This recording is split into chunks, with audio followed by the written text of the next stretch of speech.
우리는 수예배 때 사무엘상을 거의 1년 넘게 공부를 했고, 이제 사무엘상 강해가 끝나 이제 사사기라는 한 권을 이제 공부하고 있습니다. 이제 시작했습니다. 한 지가 오래돼서 또 중간에도 일도 있었고, 오늘이 총 따지면 세 번째 시간입니다. 아직도 1장을 공부하고 있습니다. 오늘 말씀의 제목을 한번 따라해 보시죠. 신부된 교회, 무엇을 구하고 있습니까? 그렇습니다. 신부된 교회요, 무엇을 구하고 있습니까? 라는 제목으로 하나님의 말씀을 나누고 은혜를 나누겠습니다. 사사기, 아직도 서론입니다. 사사기는 350년간 지속된 영적 암흑 시대를 말하고 있고요. 모세가 죽고 그 후계자로 여호수아를 세운 후, 여호수아가 이스라엘 백성을 가나안 땅으로 인도하게 됩니다. 그리고 중앙, 남부, 북부 이런 식으로 가나안 땅을 정복해서 이제 가나안 땅의 주력 세력들을 어느 정도 다 정복을 합니다. 그러나 여호수아가 24장까지 주력 세력은 다 물리쳤을지라도 가나안 땅의 잔존 세력들은 물리치고 죽지 못하였습니다. 그가 110세에 죽을 때에 그는 주력 세력만 물리치게 된 것입니다. 그리고 그가 유언설교인 여호수아 23장, 24장에 두 번 유언설교를 하게 되고 세겜 언약을 맺게 되는데, 그 유언설교 겸 혹은 세겜 언약에서 백성들과 지도자들에게 남은 잔존 세력들을 내가 죽더라도 너희들은 다 몰아내야 한다 라고 말씀을 명령을 합니다. 그 23장 24장에 보면 백성들과 지도자들은 당신이 없다 할지라도 우리가 반드시 잔존 세력을 내어 쫓겠습니다라고 굳게 약속을 하죠. 그 땅이 세겜 땅이었기 때문에 이것을 학자들은 세겜 언약이다 라고 말하는 것입니다. 이제 세겜 언약대로 그들이 충성을 다했고 언약을 신실하게 지켰다면 이 사사기를 학자들이 영적 암흑 시대 350년이라 부르지는 않았을 것입니다. 그러므로 350년 암흑기라고 학자들이 이름을 붙였다는 것은 이미 세겜 언약에서 했던 그들의 약속을 단 한 번도 제대로 지킨 적이 없다는 것을 의미하는 것입니다. 사사기의 이름은 히브리어로 쇼페팀입니다. 쇼페팀이라는 히브리어를 쓰고 영어로는 저지스라는 이런 재판관, 판사, 이런 판결하는 자들이라는 의미를 담고 있었습니다. 왜냐하면 하나님이 모세를 쓰시고 둘째 그 후계자 여호수아를 쓰고 난 다음 이제 하나님께서 세 번째 지도자를 지명하지 않으셨습니다. 여호수아도 자기 후계자를 딱히 누구라고 지명하지 않고, 왜? 하나님이 딱히 누구라고 지명을 안 하셨기 때문에 여호수아는 딱히 누구를 지명하지 않고 그냥 소천을 하게 됩니다. 그러므로 1장 1절에 나오는 것처럼 딱히 지도자가 없으니까 이제 여호수아가 죽고 난 다음에 우리가 지지난주에 배웠던 것처럼 도대체 누가 먼저 이 정복전쟁, 다시 말하면 잔존 세력을 터부라는 이 전쟁을 누가 먼저 시작을 하리까라는 의미로 여호와여 누가 먼저 올라가리까, 누가 먼저 전쟁을 시작하리까 라는 질문을 하게 됩니다. 이 질문을 받아 여호와께서는 이미 설명했던 것처럼 유다 지파가 가장 먼저 싸움을 시작하거라 라는 답변을 했다고 이미 말씀을 드렸습니다. 이제 유다 지파가 싸움을 가장 먼저 시작을 했습니다. 그리고 3절 4절에 보면 혼자 싸우지 않고 시므온 지파라는 지파와 야곱으로 따지면 두 번째 아들인 세 번째 아들인 시므온 지파와 함께 네 번째 아들인 유다 지파가 힘을 합쳐서 이제 이 헤브론 땅, 가나안 땅, 유다 지파가 제비 뽑은 남쪽 땅을 이제 정복해 들어가게 됩니다. 이제 유다 지파의 싸움을 시작하여 이제 그 다음에는 베냐민 지파, 므낫세 지파, 그리고 이제 북쪽에 주도 지파가 될 에브라임 지파, 이런 식으로 이제 레위 지파를 제외한 11지파가 분배받은 땅을 이제 하나씩 자기 지역에서 싸움을 시작하는 것이 사사기입니다. 근데 이렇게 정복전쟁이, 잔존세력 토벌전쟁이 시작되는 이 내용을 판결을 하는 왜 쇼페팀, 주어지스, 사사, 판사들, 재판관들이라는 제목을 붙였을까요? 이 12명의 사사들은 전쟁이 나면, 즉 이방민족이 이스라엘 백성을 쳐들어오면 백성의 군대 사령관의 역할을 했지만, 전쟁이 끝나고 이제 샬롬, 이 나라에 평강이 오면 이제 평소 때는 주어지스로, 그러니까 판사로 재판하는 일로 백성들을 다스렸기 때문에 이 쇼페팀이라는 이 사사기, 판사들, 재판관들이라는 이 명칭이 붙게 된 것입니다. 그러므로 군사 지도자, 행정 지도자, 사법 지도자의 모든 역할을 겸하고 있었던 것이 12명의 사사입니다. 1장과 2장은 서론입니다. 왜냐하면 12명의 사사 중에 첫 번째 사사인 갈렙의 아우인 온니엘이 그 첫 번째 전쟁을 하는 것이 이제 3장이기 때문에 그렇습니다. 오늘 읽어보니까 오늘 8절부터 15절에도 온니엘이 드빌을 정복하는 전쟁이 나오지만, 이것은 사사시대 때 벌어진 전쟁이 아니라 여호수아 15장에 가면 이미 그때 과거에 있었던 드빌 정복 기사를 아주 오랜 후에 다시 재기록하는 사건이지 사사시대 때 벌어진 사건이 아닙니다. 왜 오래전에 있었던 드빌 정복을 다시 기록하고 있냐는 이따 얘기할 거고요. 온니엘이 실제로 사사시대 때 싸웠던 첫 번째 전쟁은 3장에서 나오는 메소포타미아의 왕인 리산 구사다임을 정복하는 것이 그의 첫 번째 사역이 되겠습니다. 사사시대에서는요. 자, 오늘 이런 얘기를 합니다. 자, 그러면 오늘은 제가 세 번째 시간으로 이제 유다지파의 대표주자인 갈렙과 유다지파의 대표주자인 이 갈렙의 아후 온니엘이 헤브론과 드론 땅을 정복하는 이 기사를 통해서 저에게 주신 몇 가지 은혜들을 나누고자 합니다. 이러저러한 이유로 수요예배 때 사사기를 좀 띄운 게 있어서 잠시 복습을 하고자 합니다.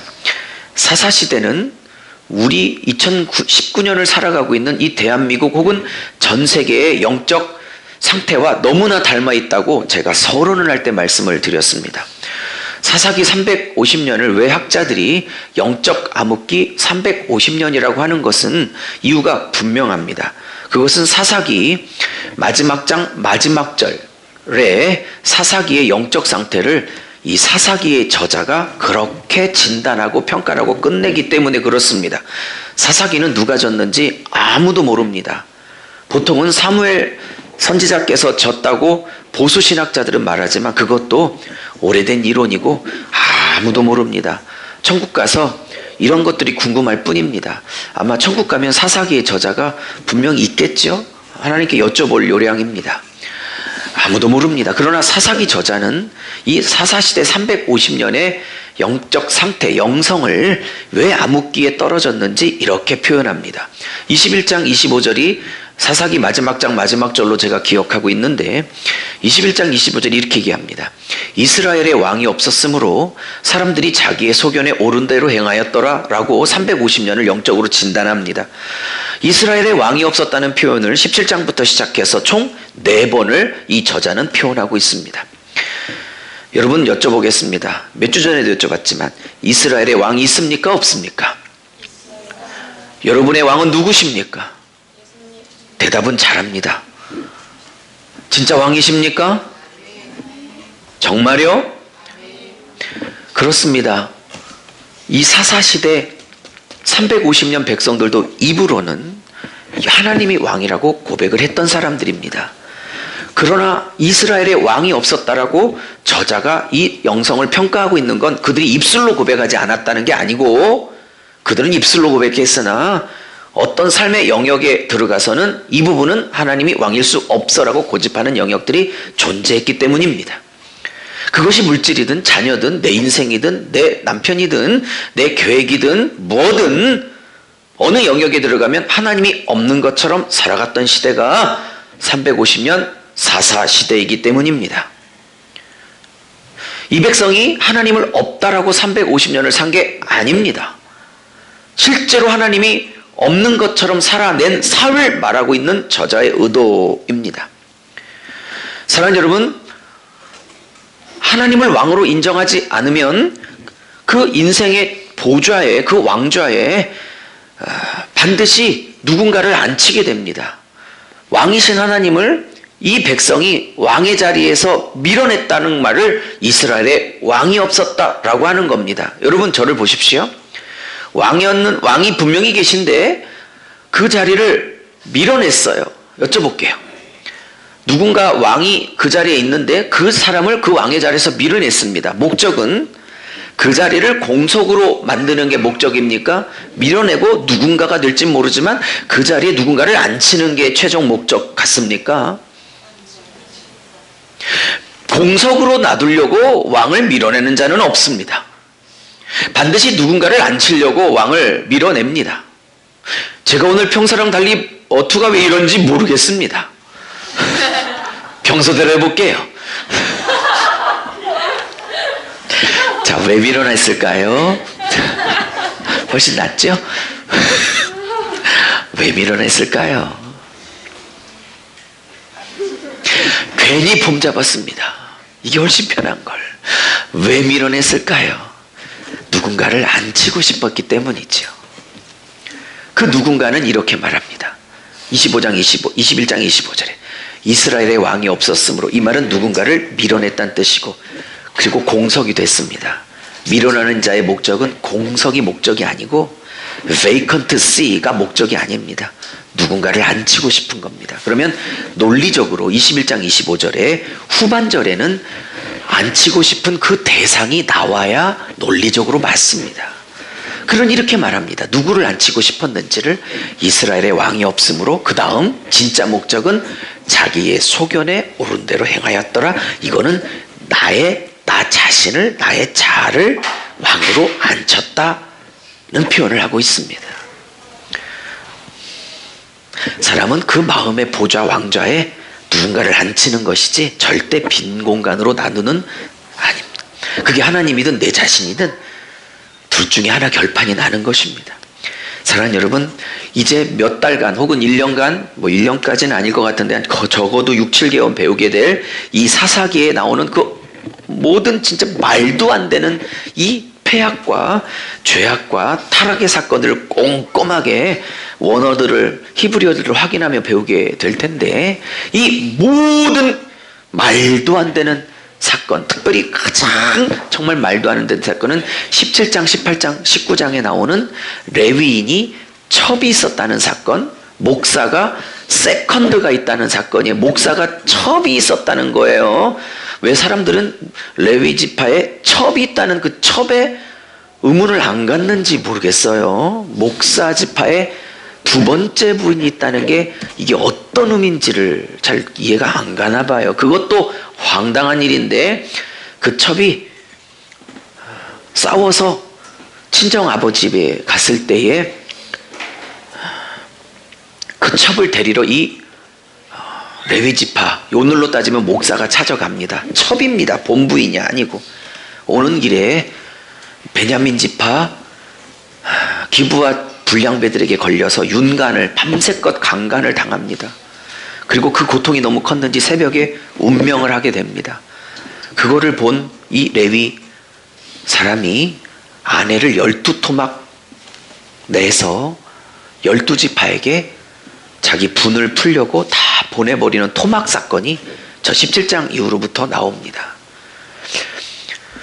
이거 말고도 수도 없는 정말 더러운 사건들이 어마어마하게 꼼꼼하게 공부를 하게 될 텐데요. 이 모든 사건의 원인은 왕을 왕으로 대접하지 않았기 때문입니다. 그 하나님을 왕으로 모시지 않고 밀어내고 그 자리에 내가 왕으로 들어섰기 때문에 그 사람의 삶에, 이 공동체의 삶에 무질서와 타락과 아내가 토막이 나고 지파별로 싸움이 일어나고 온갖 무질서와 분열과 혼란과 혼동이 350년간 이렇게 벌어진 겁니다. 이유는 딱 하나입니다. 하나님을 왕으로 섬기지 않았기 때문입니다. 사사기와 우리는 3000년 전 얘기입니다. 이게 3000년 전에 있는 일일까요? 우리 교회는 어떠할까요? 여러분의 삶은 어떠합니까? 하나님이 왕이라고 입술로 고백하지만 어느 영역에 들어가면 절대 하나님이 왕이지 않는 영역이 있지 않습니까? 말투가 또 이렇게 돌아갔습니다. 다시. 왜 그런지 모르겠어요, 오늘. 자, 거두절미하고 지금 설교집을 내려고 꼬박꼬박 원고를 모으고 있으니까 딱 끝나자마자 바로 설교집을 정식으로 출판하고자 합니다. 그때 구입하셔서 보시죠. 제가 2번 했던 설교를 반복하려면 오늘 준비한 것도 굉장히 많기 때문에 다 못해서 그냥 바로 오늘 걸로 넘어가겠습니다. 오늘 몇 가지 나누려고 합니다. 첫째는 뭐냐? 적으십시오. 적으세요. 첫째, 눈에 보이지 않는, 다시요. 눈에 보이는 지도자를 세우시지 않은 이유가 무엇일까? 이것을 추적하는 게 저 첫 번째 메시지입니다. 모세, 하나님이 우뚝 세우셨습니다. 모세가 죽고 하나님이 모세를 통하여 여호수아를 두 번째 차세대 지도자로 세우라고 했기 때문에 여호수아를 우뚝 세웠습니다. 그는 또 수십 년을 사역을 하고 그 사명을 다하고 소천하였습니다. 그러면 모세, 여호수아, 그 다음에 누구 나와야 돼요? 최원석, 이렇게 나와야 되는 거거든요. 제가 왜 원석이를 들먹이냐면 오늘 생일이기 때문에. 이렇게라도 생일 축하를 한번 해주려고. 모세, 여호수아, 유혜은 이렇게 나와야 돼. 유은 집사도 오늘 생일이기 때문에. 자, 이걸로 생일 선물이 안 되겠죠? 네. 이렇게 세 번째 지도자들을 분명히 세워야 되는데 모세도 여호수아도 더군다나 하나님도 세우지 않았습니다. 그래서 오늘 1장 1절에 누가 먼저 올라갈까 눈치 보는 사건이 벌어지게 된 겁니다. 대단한 지도자가 늘 고비고비 때마다 거의 100년간 이렇게 우리 민족을 이끌었는데 이제 세 번째 지도자가 없으니 우왕좌왕하게 됩니다. 하나님은 의도적으로 세 번째 지도자를 허락하지 않았습니다. 그리고 12지파 연합 공동체로 이 나라가 운영되도록 했습니다. 그 이유가 무엇일까요? 를 추적하는 게 첫 번째 저의 대지입니다. 저는 이렇게 생각합니다. 여러분, 제가 여호수아서 1장부터 24장까지 여호수아서의 성격은 신약 구속사, 신약적으로 예수님 시대로 적용하면 뭐냐면 예수님의 초림사역과 같은 책이다라고 말씀드렸습니다. 왜냐하면 예수께서 십자가에서 사탄의 머리통을 십자가와 부활로 박살내심으로 사탄의 주력 세력은 다 깨트려진 겁니다.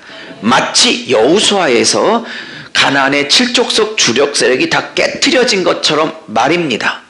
그러므로 여호수아는 예수님의 초림사역을 상징할 수 있습니다. 이 견해는 저뿐만 아니라 학자들도 이렇게 말하고 있습니다. 그러면 그 다음 책인 사사시대는 어떤 성격을 갖고 있죠? 여호수아가 박살낸 주력 세력 말고 이미 그건 박살냈으니까 주변에 있는 잔존 세력들이 남아 있습니다.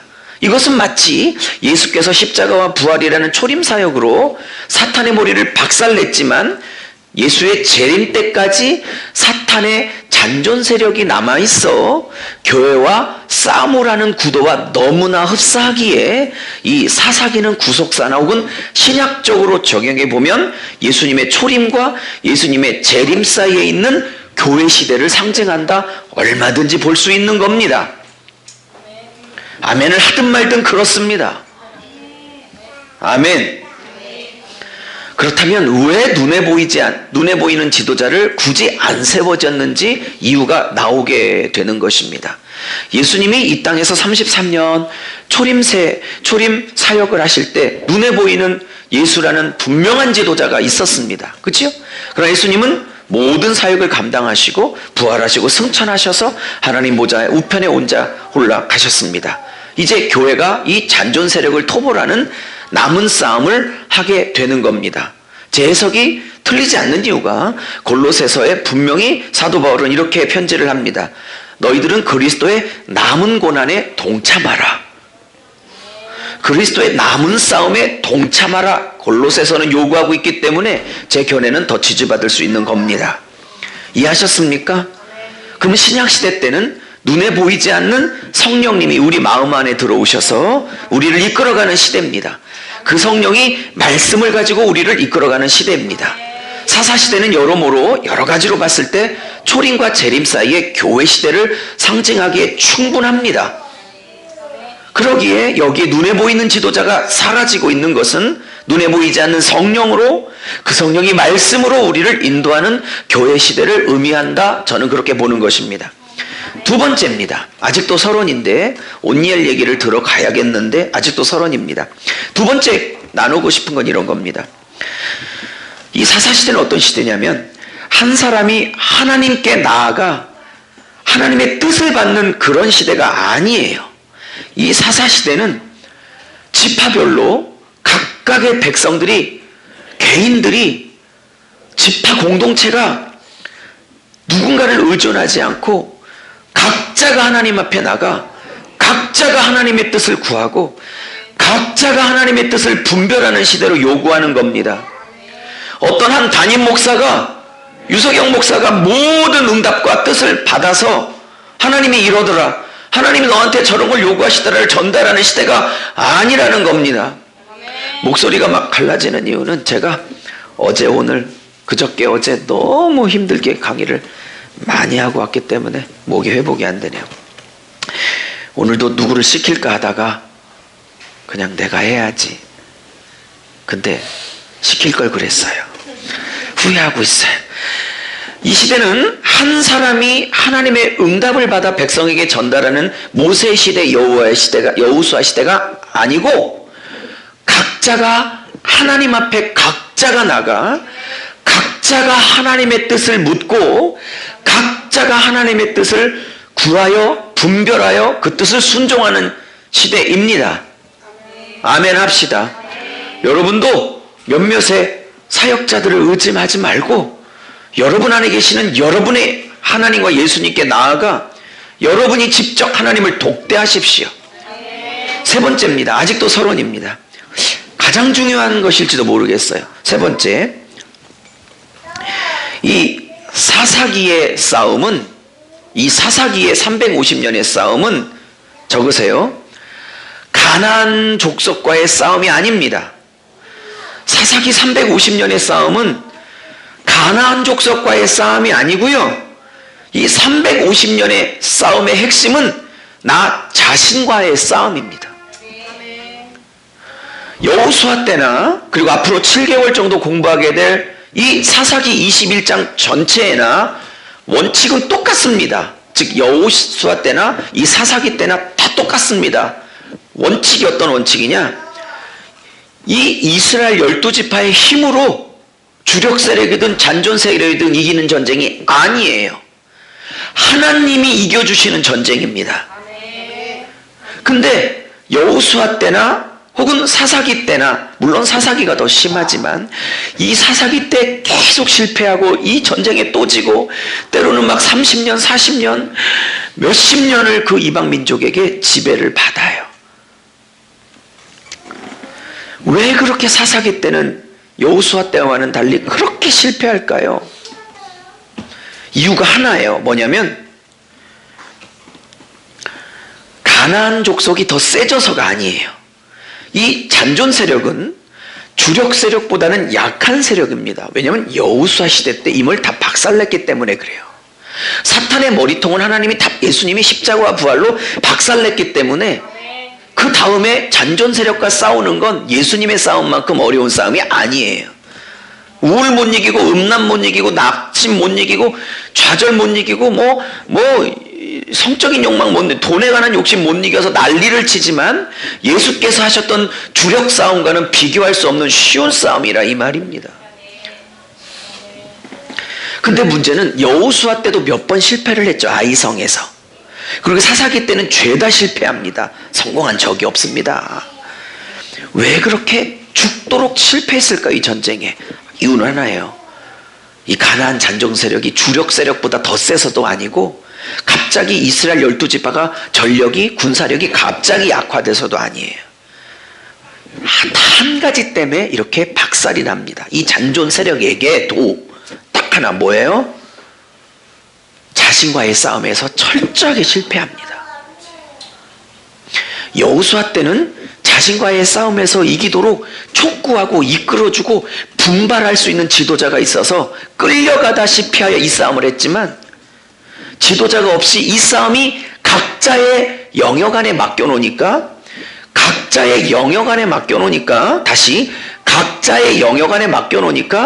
자기 각자가 각자의 자신을 이겨야 이 싸움이 승리하는데 철저하게 각자의 영역에서 다 박살나는 겁니다.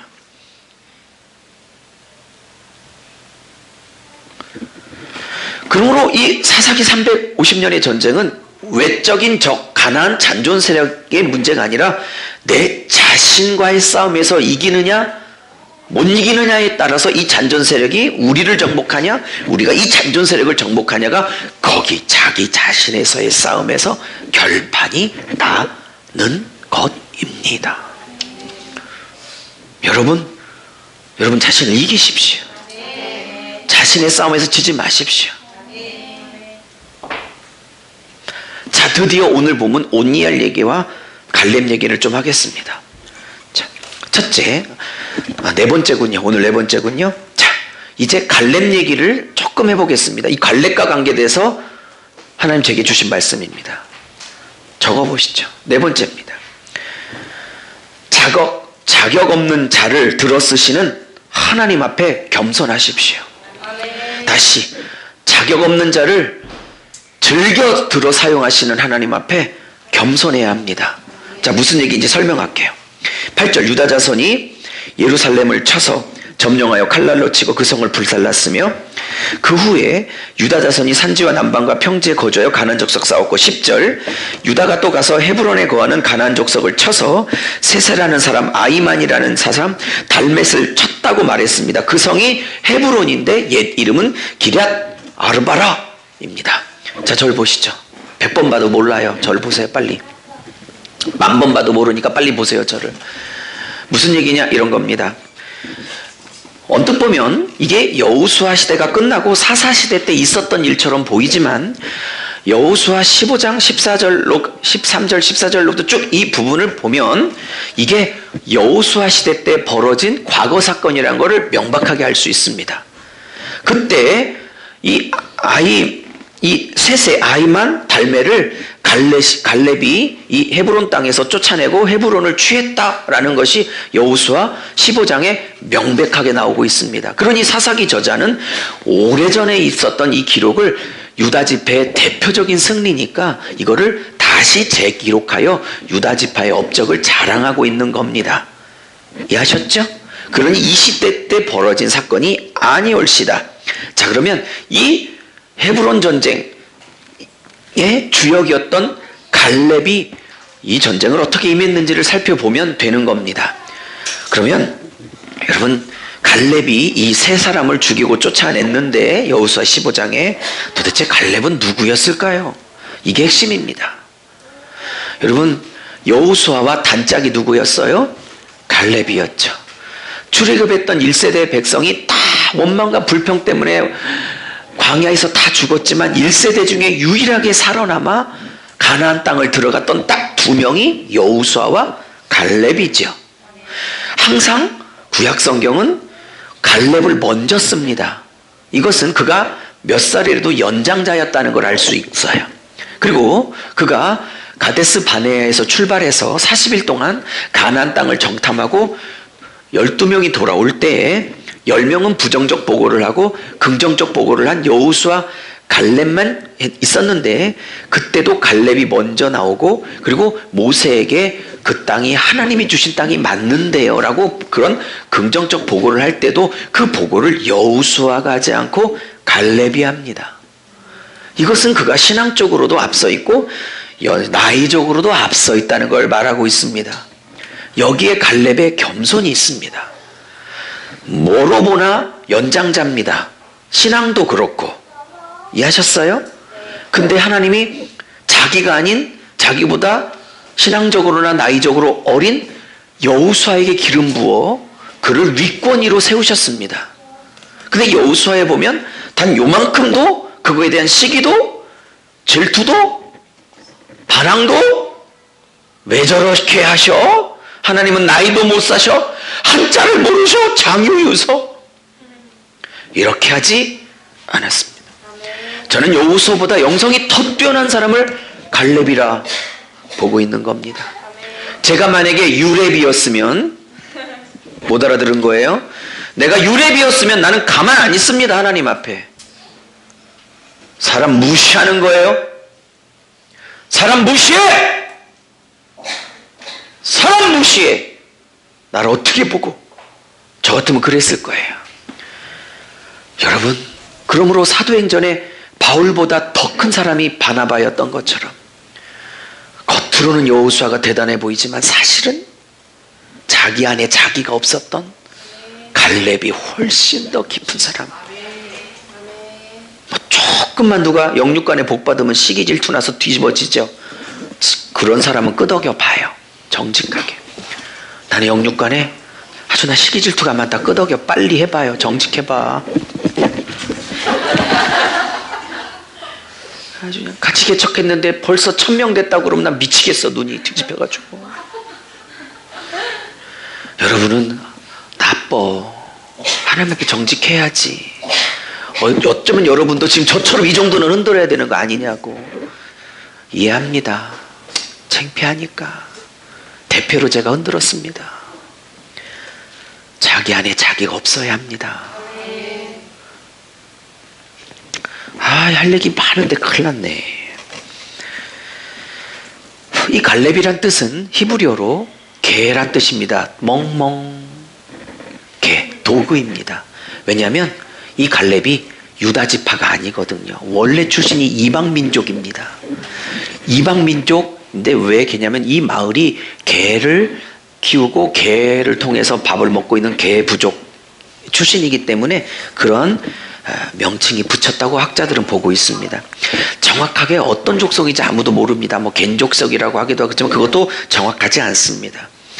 근데 언제 유다지파가 됐는지 아무도 모릅니다. 근데 분명한 것은 유다지파가 아니고 이스라엘 정통 아들 지파들이 아닙니다. 반드시 이방민족입니다. 많은 학자들이 추정하기를 홍해 건너고 그러니까 6월절 어린 양 홍해 이렇게 해서 출애굽할 때 이렇게 말합니다. 출애굽에서 중단 잡족이 따라 나왔더라 하고 있습니다. 그 한 센텐스가 나옵니다. 그때 쫓아 나왔던 족속이 아닐까 이렇게 거의 일치를 보고 있습니다.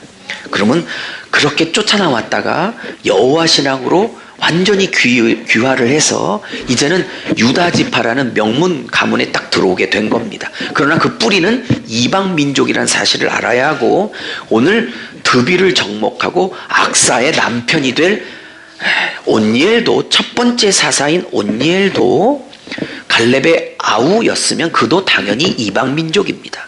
12 사사 중에 스타트를 언뜻 보면 유다지파지만 깊이 연구해 보면 이방인에게 출신 온니엘을 쓰셨다는 건 이스라엘 백성의 기존 관념을 다 깨트리는 것입니다.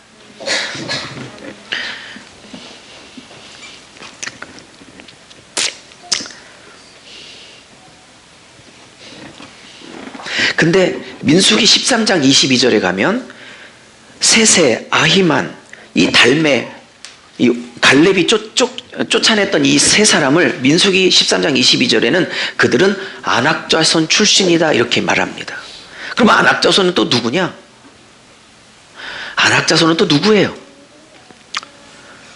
12명 정탐꾼이 40일 동안 가나안 땅을 점탕할 때 10명이 돌아와서 키가 너무 커서 우리는 그들에 비하면 메뚜기 같아요.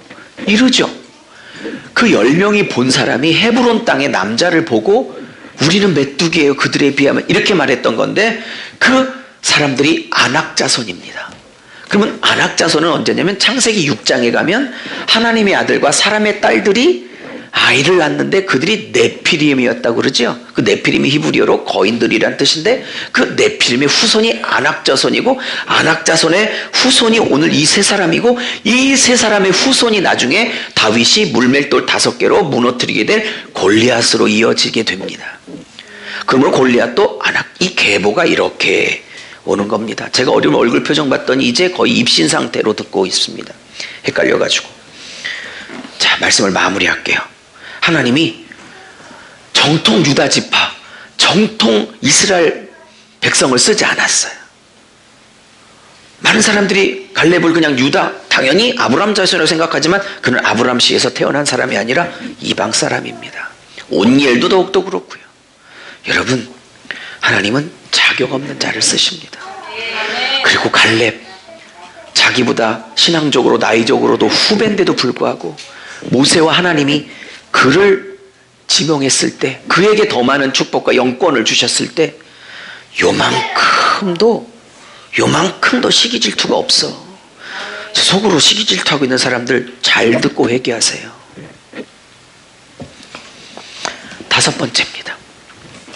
오늘의 핵심인데 이걸 다음 주로 미룰까 막 고민이 많아요. 오늘 이게 진짜 백인데 어떡할지 고민이 많아요. 자, 5번째입니다. 해보죠. 짧게 적어보세요. 신부인 교회는 하나님께 땅을 구하는 자입니다. 신부인 교회는 하나님께 땅을 구하는 자입니다. 어머, 드디어 우리 목사님이 이제 땅 살치려고 하나 보다. 아니에요. 여기서 땅은 사명, 기업, 유업 이런 뜻입니다. 하나님의 유업, 하나님의 사명, 하나님의 기업, 하나님의 땅을 구하는 자들입니다. 자, 무슨 얘기냐면 이제 헤브론은 정복을 했고 그 밑에 남쪽으로 내려가면 이제 드빌이라는 땅이 있습니다. 이 드빌은 이름의 뜻이 신탁, 성소, 제사 드리는 곳이라는 뜻을 갖고 있는 걸 보면 이것이 이 가나안 민족의 제사 장소였다는 걸 알 수 있어요. 그러니 제사 장소였기 때문에 더 정복을 하려고 했었던 것일 겁니다. 우상 제사가 드려지는 곳이기 때문에. 자, 근데 이게 갈렙이 헤브론 땅을 점령할 때도 85세였다는 걸 아시죠? 85세 할아버지가 이 산지를 내게 주소서라는 그 유명한 찬양처럼 그 땅을 정복한 겁니다. 그리고 이제 드빌 땅은 나이가 너무 들었는지 힘이 붙였는지 이제 드빌 땅을 정복할 사람을 찾습니다. 그러면서 이렇게 말합니다. 물론 다 여호수아 15장 얘기입니다. 왜? 지금 드빌을 정복한 온니엘의 그 역사도 다 과거 사건을 다시 기록한 재기록이기 때문에 그렇습니다. 그러면 잘 듣고 계신 거예요? 아니, 분위기 오늘 왜 이러지? 제가 억양을 평소보다 이상하게 써서 그런 거예요? 피곤하셔서 그런가? 다음 주로 미룰까요? 짧게 하겠습니다. 안 믿겠지만 진짜 짧게. 그리고 다음에 좀 더 자세하게 가죠. 준비한 거니까 할 얘기가 너무 많아서요.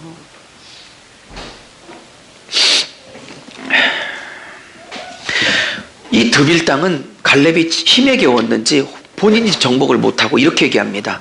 누구든지 이 드빌 땅을 정복하면 내 딸 악사, 이쁘고 아리따운 내 딸 하나 있는데 악사인데 그 딸을 주겠다, 사위로 삼겠다 그럽니다. 마치 사울왕이 어느 어디를 정복하고 오면 내 딸 누구죠? 미갈을 주겠다 했던 것처럼. 그래서 고대는 어떤 전쟁을 본인이 수행할 수 없을 때 그 전쟁을 승리한 남자에게 자기의 딸을 주는 풍습이 있기 때문입니다. 제가 이 사사기 준비하면서 여자 신학자들의 책도 많이 참석했는데 아주 참고했는데 이 부분에 아주 거품을 물어. 여자가 성의 상품이냐? 이게 뭔 짓이냐? 여자를 무시해도 과분, 유분수 뭐 하는 거지? 여자가 성의 상품이냐 성놀이개냐 사람 물건이냐. 여성 신학자들은 아주 거품 불고 말하는 대표 본문입니다. 아니 그런 뜻은 아니고 그런 건 아닌 것 같은데 왜 이렇게 거품을 문지. 그것도 상처가 치유 안 되는. 그만할게. 네, 여성 신학자들하고 싸울 일 없으니까. 일단 여성 신학자들 존중하는데 너무 지나치게 가는 건 상처 때문에 그래. 너무 간 거야 그거는. 그만할게요. 자, 그만할게. 뭐 여성 신학까지 소개할 필요는 없어 보이고. 그래서 딱 나타난 사람이 누구냐? 갈렙의 아우. 근데 이게 아우라는 말이 아흐인데 히브리어로 아흐라고 쓰는데 이게 형제일 수도 있고 친척일 수도 있고 막 그래갖고 어떤 사본이 수백 개잖아요. 사본에는 이게 조카라고 나왔기 때문에 어떤 목사님은 조카라고 그러고 어떤 목사님 동생이라고 그러고 그러는 거 이 아흐 때문에 상관없어요. 그게 조카든 그게 뭐 아우든 상관없어. 근데 아우에게 딸을 주기는 좀 그렇잖아. 조카라고 보는 게 맞아 보이거든요. 어쨌든 중요하지 않지만 딱 나섰어. 이유는 뭐예요? 악사가 욕심이 난 거지. 이뻤나 보지. 아니면 돈이 많았나 보지. 돈 받고 일찍 죽었을 것 같은가 보지. 그래서 나섭니다. 그리고 드비를 멋지게 정복을 합니다. 근데 잘 들으세요. 이 드비를 정복을 하니까 이제 악사가 결혼할래요 그러면서 결혼의 약속은 지켜야지 결혼식을 시키는데 이제 악사가 남편을 부추깁니다. 아빠한테 밭 달라고 그래. 땅 달라고 그래. 그래갖고 아빠한테 땅을 얻어냅니다. 이것이 히브리에서 그 유대인들에게 아주 유명한 풍습인데 이게 히브리어로 모하르라는 풍습입니다. 모하르라는 히브리어는 어떤 뜻이냐면 시집가는 딸에게 친정아빠가 선물을 주는 거예요. 이거를 모하르라고 그러고 한글로 말하면 이것을 빅물이라고 합니다. 빅물. 즉 시집간 딸에게 선물 주는 걸 빅물이라고 합니다. 반대로 빙패는 뭐를 얘기하냐면 아내를 얻어오는 사위가 장인에게 딸 주셔서 너무 고맙습니다라고 그 대가를 치르는 걸 빙패라고 합니다. 오케이? 김현천 집사님, 전성환 전사님 얻어올 때 장모님에게 빙패 주셨어요? 성복 집사님, 찰란 집사님 아내로 얻어올 때 장모님 장인어른에게 빙패물 주셨어요? 맘 좋은 처갓집 얻었다고 생각하십시오. 아니면 다 빙패를 내고 대가를 치르고 데려왔어야 하는 겁니다. 저는 장모님에게 장인어른에게 빙패 안 했죠. 저도 안 했죠. 그랬더니 자기가 받고 싶은 선물을 미리 상의를 했는지 땅 줘요, 박 줘요. 그래갖고 갈렙 친정아버지가 악사에게 그래 땅 줄게. 그래서 남방 땅을 줍니다. 이게 히브리어로 네게브입니다. 네게브는 가나안 땅의 제일 밑쪽에 있는 땅으로 사막 땅입니다. 원래 유다 지파가 남쪽에 있었기 때문에 아마 줄 수 있는 땅이 남쪽 사막밖에 없었던 것 같아요. 근데 사막을 땅으로 얻었으니까 하나를 더 달라고 합니다. 누가요? 악사가. 저는 이런 악사 같은 아내를 얻었으면 그 남편은 조금 좋겠다. 가만히 있어. 지가 알아서 다 따라니까. 지가 알아서 다 친정에게서 뺄 거 다 빼내니까 얼마나 남편은 편하겠어. 할렐루야. 우리 사모는 그리고 저는 뭐 양가 부모님에게 달라고 할 것 자체가 없어서 이런 고민도 안 했지만 비슷한 집안끼리 만나서 자 말씀을 마무리합니다. 뭐야 설명하고 끝나기 아니요. 여기에 굉장한 의미가 있는 겁니다. 여러분 앞으로 설명하겠지만 12명의 사사들은 그들이 보이는 단점은 인간적인 단점입니다. 그런데 이 12사사는 진짜 사사이신 예수 그리스도를 예표하는 그림자 사서로서 존재합니다. 그러므로 그들이 보이는 약점은 예수님도 그런 약점이 있다는 게 아니라 그들이 연약하면 연약함대로 공부를 할 것이로되 그들 안에서 보여지는 예수님의 그림자들이 있습니다. 그러면서 12사도들이 다 예수님이 어떤 일을 하시는지를 다 담아 설명을 할 것입니다. 그리고 이 그림자 사사들은 진짜 사사이신 예수님을 예표하는 성격을 갖고 있다는 걸 놓치면 안 됩니다. 예수님께서 누가복음 24절에 모든 구약 성경 39권이 나를 향해서 나에 대해서 말한다고 말씀하시는 성서 해석의 원칙을 따라 이 12사서도 그들의 됨됨이도 꼼꼼하게 살펴보겠으나 기본적으로는 그들이 왜 진짜 사사이신 예수를 예표하는지를 배우게 될 것입니다. 이 온니엘도 다음에 얘기하겠지만 예수를 대표하는, 상징하는, 미리 보여주는 예표적 성격을 갖고 있습니다. 이 악사는요 당연히 복을 구합니다. 그 아버지에게 복을 구합니다. 이 악사는 예수님으로 대표되는, 상징하는 온니엘의 신부로서 우리 신약으로 따지면 신부된 교회를 상징합니다.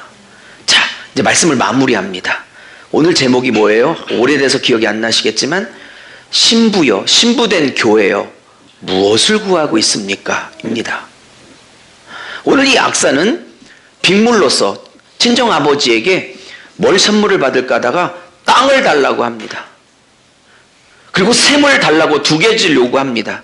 이것이 악사와 같이 신부된 교회와 저와 여러분이 구해야 될 2가지 목록인 겁니다. 이해하셨습니까? 땅을 달라고 합니다. 땅을 달라고 합니다. 기업을 달라고 합니다. 영혼을 달라고 합니다. 하나님의 나라를 세워야 될 사역지를 달라고 합니다. 내가 정복해야 될 땅을 달라고 합니다. 하나님의 깃발을 꽂아야 될 영혼을 달라고 합니다.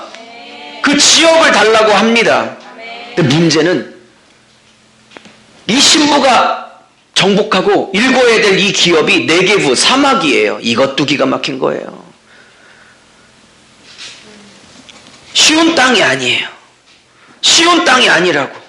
저 사막과 같은, 광야 같은 그 땅에 가서 하나님 나라를 세워야 돼요. 우리 저까지 포함해서 5명 교육자가 있지만 각각 청년부, 주일학교, 학생부 각각 맡고 있지만 지금 맡고 있는 영혼들이 쉽습니까? 아주 만나면 퍽퍽하지 않습니까? 사막과 같지 않아요? 물 뿌리고 씨 뿌려도 잘 안 나지 않아요? 그런 땅을 하나님 우리에게 요구하신 겁니다. 그 사막과 같고 광야 같은 땅에 나의 나라를 세우라고 요구하신 겁니다. 내가 오늘 설교가 어려울 줄 알았어. 이 사사기 자체 내용도 모르고 있는데 이거를 영적으로 적용하고 있으니까 더 모르지. 그래도 이미 저질른 물 마무리를 하겠습니다. 여러분의 혼은 이해하지 못해도 영은 언젠가 깨달을 날이 와요. 말씀은 깊은 거예요. 근데 이 악사가 너무 귀한 게 이런 너무 지혜로운 교회가 필요한 거야. 주여 내게 땅 주세요. 며느리는 혹은 예수의 신부는 그 신랑에게, 하나님 아버지에게 마땅히 빅물 요구할 권리가 있어. 땅을 달라고 해야 되는 거야. 내 사명을 달라고, 사역지를 달라고, 깃발을 꽂아야 될 지역을 달라고. 우리는 그게 세종이었으면 좋겠고 그게 서울, 경기였으면, 전 세계였으면 좋겠다 이 말입니다. 근데 문제는 그 땅이 저절로 얻어지는 땅이 아니라 사막이야. 이 말은 많은 어려움들이 있을 것을 예고하는 거야. 그러니 그 2번째 요구, 샘물을 주세요. 그랬더니 아버지 갈렙이, 친정아버지가 딸에게 윗물과 아랫샘물을 2개를 줘버려. 됐습니까? 그러면 마무리할게요. 신부된 교회는 하나님 앞에 영혼을, 유업을, 기업을 시편 2편처럼 내게 구하라. 내가 너희에게 소유를 주리니 땅끝까지 이르리라는 시편의 말씀처럼 소유와 기업과 유업을 구해야 하는 겁니다. 굉장히 어려운 설교인데 진짜 알고 하면 하는 건지 모르겠네. 근데 그게 광야, 사막인 걸 알기에 다음을 구합니다. 샘물을 구해. 성령의 역사를 구한다고. 성령의 생수가 없으면 이 사막이 열매 맺고 꽃 피우는 일이 불가능하기 때문에 그렇습니다. 말씀을 마무리합니다. 신부된 교회예요. 그대들은 지금 뭘 구하고 있습니까? 돈 구하고 있습니까? 어떻게 잘 먹고 잘 살 걸 구하고 있습니까? 오늘 이 본문은 신부된 교회예요. 나의 유업을 구하라. 나의, 이걸 몇 사람이나 알아들을지. 유업을 구하라. 너 하나 잘 먹고 잘 살고 좀 노후가 편하고 뭐 멋진 남자친구 만나서 데이트 쌈쌈하게 하고 그런 정도의 인생 살지 말고 나의 신부들이여 유업을 구하라. 유업을. 근데 그 유업은 사막과 광야일 수도 있어. 그러나 그렇기 때문에 성령을 구하라. 성령을 구하라. 성령을 구하라고. 신부가 뭘 구해야 될지를 보이는 스토리지. 에? 온니엘이 이쁜 마누라 하나 잘 얻어서 장인의 재산 정도 잘 가져와서 두 부부가 노후를 행복하게 산 한 가정의 스토리 얘기가 아니라니까.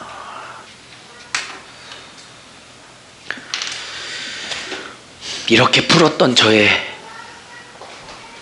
마음이 괜히 이렇게 풀었다 하지 않도록, 그냥 남들하고 비슷하게 평범하게 풀고 말걸 이렇게 푼 것이 후회가 되지 않도록 알아들으십시오. 유업으로 열방을 구하십시오. 뭐 구하고 있습니까? 멋진 여자친구? 멋진 남자친구? 필요하죠. 돈? 좋아요. 다 좋은데 그것보다도 하나님의 유업을 구하십시오. 저 사막과 같은 저 아이, 내가 맡고 있는 저 아이 사막과 같네요. 저 아이에게 샘물의 생수의 역사가 흘러들어가 저 사막을 꽃 피우십시오. 저 사막을 옥토로 바꾸십시오. 라고 이 유업을 구해야 되지 않겠습니까? 하나님 아버지, 갈렙과 온니엘이 유다 지파 출신도 아니고 정통 이스라엘 민족도 아니고 그게 이방인인데도 불구하고 유다 본토 백성보다도 더 유다 지파를 대표하게 됐습니다. 하나님이 얼마나 자격 없는 자를 쓰시는지요. 그러나 얼마나 겸손하기를 기뻐하는 자를 쓰시는지요. 자기보다 나이도 어리고 신앙적으로도 어렸던 여호수아를 하나님이 지목하셨을 때 하나님의 뜻을 받아들이고 그는 그것을 기뻐하고 축복하고 어린 지도자 여호수아를 평생 받들어 섬겼습니다. 자기 안에 자기가 없었던 사람 갈렙, 진정한 영웅이지요. 새겨듣게 하시옵소서. 악사가 구했던 것이 오늘날 신부된 교회가 구해야 될 것을 가르치셨으니 주여, 열방을, 내가 맡고 있는 양떼들을, 그리고 내가 전도해야 될 영혼들을 유업으로 내게 주소서. 그 사막과 광야와 같은 인생들을 옥토로 바꾸어내는 일이 인간의 힘으로 가능하지 않게 악사는 샘물을 구하였던 것입니다. 성령의 역사를, 성령과 함께 그들을 하나님의 사람들로 바꾸어 가게 하시옵소서. 오늘 말씀 잘 새겨듣고 기도 제목이 바뀌게 하시고 나 하나 잘 먹고 잘 사는 것으로 끝내는 게 아니라 주여, 내게 유업을 주소서, 땅을 주소서, 영혼을 주소서 하게 하시옵소서. 예수 그리스도 이름으로 축복하며 기도 올렸사옵나이다.